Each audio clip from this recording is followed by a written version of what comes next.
Hi friends, welcome to 5 Minutes Tech YouTube channel.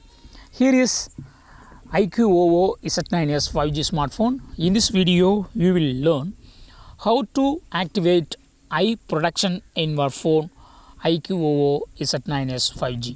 First of all, in your phone, go to the settings. Go to settings, and here go to display and brightness. Go to display and brightness, and here just turn on this button eye protection, okay, so that see the color level of your LCD display.